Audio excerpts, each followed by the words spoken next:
Hello guys, welcome back to my channel. और ये video रहेगा नेशनल इन इंडिया का सिविल डिसोबीडियंस मूवमेंट टॉपिक का एक और आगे टॉपिक हम कंटिन्यू कर रहे हैं। इसमें पूछा गया है how the different participants saw the civil disobedience movement. ठीक है, इसमें लिखा जाता है, कहा गया है कि different people, different sections of different class,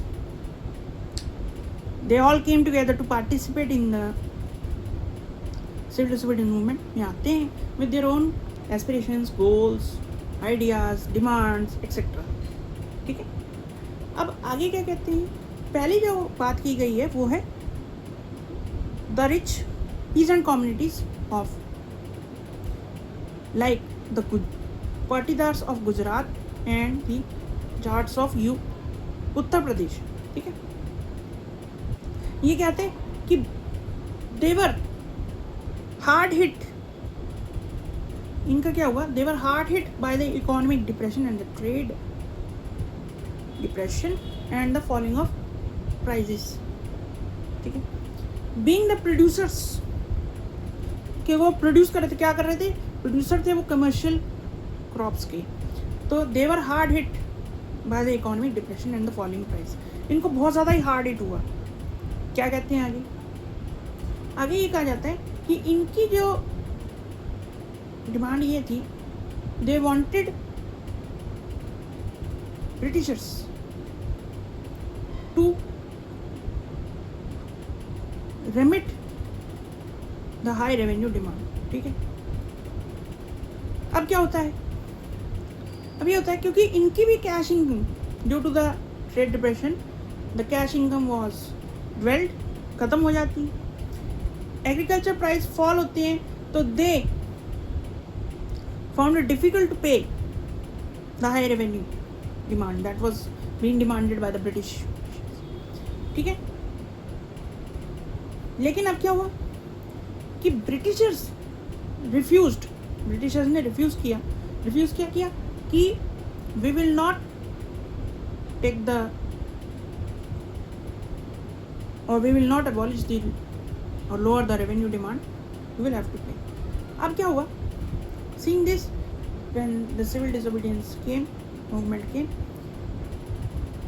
they largely participated. उन्होंने क्या किया, इन रिच पीजेंट्स कम्युनिटीज ने बहुत ज़्यादा पार्टिसिपेट किया in the civil disobedience movement. ठीक है, because they see that Swaraj is a fight against the high revenue demand. ठीक है, और ये कहा गया बाद में कि जब सिविल डिसोबीडियंस मूवमेंट विड्रॉल के उसमें आ गया या वीक पड़ गया, तो ये कम्युनिटीज़ बहुत ही डिसअपॉइंटेड हुई, क्योंकि जो सिविल डिसोबीडियंस मूवमेंट था without being was been called off कर दिया गया था without being the revenue rates revised. ठीक है, नेक्स्ट आते हैं the poor peasants. Poor peasantry क्या होता है मैं ये बताता हूँ। जो पुअर पीजेंट्स थे वो ना ही सिर्फ हाई रेवेन्यू डिमांड को कम करने का एक इंटरेस्ट रखते थे, उनका एक और इंटरेस्ट था, क्योंकि वो स्मॉल टेनेंट्स थे। स्मॉल टेनेंट्स वो होते हैं जब हम किसी और की लैंड पे खेती करते हैं और उसको रेंट देते हैं। रेंट वो चाहते थे कि उनकी भी कैश इनकम ड्वेल्ड हुई थी due to the hard hit, वो भी हुए थे ट्रेड डिप्रेशन से, तो इससे वो डिफ़िकल्ट हो रहा था उन्हें रेंट देना, बहुत हाई रेंट देना। इसलिए वो कह रहे थे कि हाई रेंट को आप रेमिट कर दीजिए, छोड़ दीजिए इस साल। अब क्या होता है, ये होता है दोस्तों आगे कि they joined a variety of movements, radical movements को ज्वाइन करते peasants that were led by often by socialist and the communist. ठीक है, जो आगे की बात की गई है कि the Congress was hesitant to support the no rent campaign. Because क्यों नहीं करना चाहते थे, because they don't want to lose the support और to make upset the rich landlords, इसलिए कांग्रेस ने उनके नो रेंट कैंपेन को भी सपोर्ट नहीं किया। दिस कॉस्ट कि पीजेंट्स ने अपना सपोर्ट वापस लिया। कांग्रेस और पीजेंट्स का रिलेशनशिप अनसर्टन रहा उस पीरियड में। ठीक है, एंड थर्ड जो आते हैं वो हैं what about the business class. Business class में बताना चाहूँगा, जब फर्स्ट वर्ल्ड वॉर का पीरियड था तो बहुत सारे बिजनेस क्लासेस ने, मर्चेंट्स ने, इंडस्ट्रियलिस्ट ने बहुत ह्यूज प्रॉफिट्स बनाए और अपना पावरफुल, अपने इकोनॉमिक पावर उनमें आ गई। ठीक है, अब क्या वो कह रहे थे कि अब तो हम अपना बिजनेस एक्सपेंड करना चाहते हैं, कुछ डिमांड रखी उन्होंने कहा सबसे पहले आप अपने जो कॉलोनियल रिस्ट्रिक्शंस ऑन बिजनेस है वो हटाइए। दूसरा क्या कहते हैं? दूसरा कहते हैं we want protection against the import of the foreign goods. And third कहते हैं कि एक rupee sterling foreign exchange ratio ले आओ जिससे इंपोर्ट्स डिस्करेज हो सके। ठीक है, उसके बाद क्या होता है, अपने बिजनेस इंटरेस्ट को बनाए रखने के लिए बिजनेस क्लास जो है they founded the Indian Industrial Commercial Congress in 1920 and Federation of India Chambers of Commerce and Industries, ये बनाते हैं 1927 में। इन दोनों का काम होता है बिजनेस इंटरेस्ट को देखना।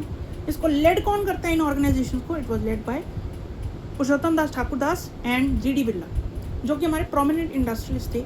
इन्होंने भी आगे डिमांड करी, इन्होंने कहा they attack the colonial control of the economy and secondly उन्होंने क्या किया, they supported the civil disobedience movement.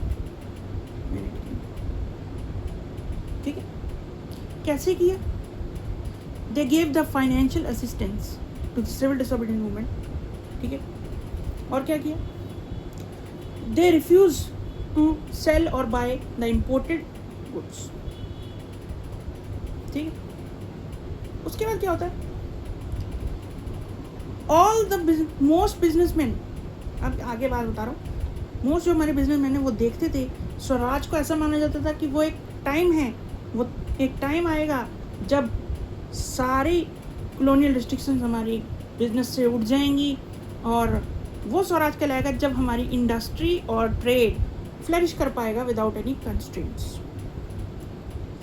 अब आता है दोस्तों, बड़े ही एंथुजियाज्म से इन्होंने पार्ट लिया, लेकिन हमारी सेकेंड राउंड टेबल कॉन्फ्रेंस जो मैंने पीछे बताई थी वो फेल हो जाती है। तो अब बिजनेसमैन जो है इतने एंथुजियास्टिकली पार्ट नहीं लेना चाहते, रिफ्यूज़ करते, क्योंकि उन्हें लगता है कि अब क्या होगा, वाइड स्प्रेड मिलिटेंट एक्टिविटीज़ हो सकती हैं। दूसरा क्या होगा, इससे बहुत ज़्यादा लॉन्ग डिस्ट्रप्शन होगी बिजनेस के हालात ख़राब हो जाएंगे। और तीसरा क्या होगा, तीसरा ये होगा दोस्तों, जो उन्हें लगा कि ग्रोइंग इन्फ्लुएंस जो हो रही थी younger members of the Congress में ये थी कि वो सोशलिज्म की आइडियोलॉजी से बहुत इन्फ्लुएंस हो रहे थे, इसलिए उन्होंने कहा they decided to back off from the movement। And इसके बाद जो आता है the industrial working class. Industrial working class क्या कहती है? इंडस्ट्रियल वर्किंग क्लास ने शुरू में पार्टिसिपेट नहीं किया था इन लार्ज नंबर्स, नहीं किया था, वैसे एक्सटेंसिवली नहीं किया था, एक्सेप्ट इन नागपुर। ठीक है, सबसे पहले आता है but in spite of this जो वर्कर्स थे, ठीक है, उन्होंने मोस्ट जगह पे क्या किया, they participated in the foreign boycott of the foreign goods programme में भी पार्ट लिया था, डेमोन्स्ट्रेशन में भी पार्ट लिया, रैलीज में भी पार्ट लिया। ठीक है, बट इस जो idea of foreign goods boycott programs का था और गांधीयन आइडियाज़ थे, जो प्रोग्राम थे गांधीयन आइडिया के, उसको अपने मूवमेंट्स के साथ, वेराइटी ऑफ मूवमेंट्स के साथ, जैसे अपनी डिमांड्स के साथ जोड़ लिया। जैसे कौन सा थी, जो वर्कर्स की डिमांड थी, पहला था कि poor working conditions and the हमारे जो और भी कंडीशंस हैं। ठीक है, तो इनके साथ जोड़ना ये किया। और क्या हुआ कि जो मैंने अभी आपको बात कही कि उसके बाद बहुत सारी स्ट्राइक्स देखने को मिलती हैं, जैसे रेलवे स्ट्राइक हुई 1930 में बाय द रेलवे वर्कर्स, 1932 में there was the strike of the dock workers जो डॉक पे काम करते हैं। और उसके बाद क्या हुआ कि जो लास्ट में बताया गया है कि 1930 में क्या होता है, छोटा नागपुर जगह है, वहाँ के जो टिन माइंस के वर्कर्स हैं उन्होंने क्या किया, गांधीयन कैप्स को पहना, पार्टिसिपेट किया बायकॉट प्रोग्राम्स और मूवमेंट्स में। और फिर क्या करते हैं, वहाँ से ये बात सामने आती है कि द लार्जर पार्टिसिपेशन। लेकिन फिर भी जो कांग्रेस थी was reluctant to include the workers demand in their program, ठीक है। सो इनका भी जो रिलेशनशिप था वो बहुत ज़्यादा डिफरेंसेस से भरा रहा। क्यों?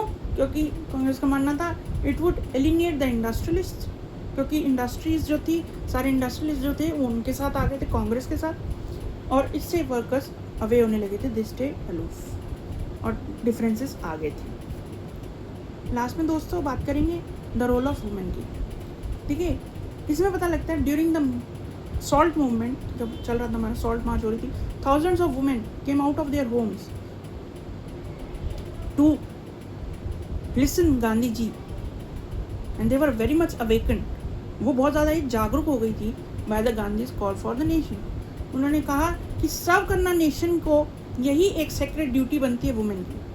उसके बाद गांधी जी की इस कॉल से बहुत सारी वुमेन आई जो पीजेंट, अपर पीजेंट्स क्लास की थी अर्बन एरियाज में, और बहुत सारी वुमेन जो रूरल एरिया से भी आई। उन्होंने पार्टिसिपेट किया स्ट्राइक्स में, डेमोन्स्ट्रेशन में, पॉलिटिकल मूवमेंट्स में, सॉल्ट मार्च में वो इनके साथ आई, ठीक है, ठीक है। Yet this increased public role did not give any radical change to the position of women in society. इसका मतलब ये होता है कोई रेडिकल चेंज नहीं आया इन सबसे। गांधी जी का मानना था कि women it's a duty to look after the home, to be the good wifes and good mothers, ठीक है। एंड लास्टली कहा गया कि सेकंड जो था, Congress for a longer time बहुत ज़्यादा हेजिटेंट थी टू क्या करना, to give women any important position of authority in the organization. It was there, it saw women, the woman was seen as an important symbolic figure, not as an important authority figure in the early years, ठीक है। ये topic रहेगा civil disobedience movement के different participants. ख़त्म होता है यहाँ पे। आई होप आपको ये वीडियो पसंद आया होगा। Don't forget to share, subscribe and like. तब तक के लिए मेरी तरफ से गुड बाय।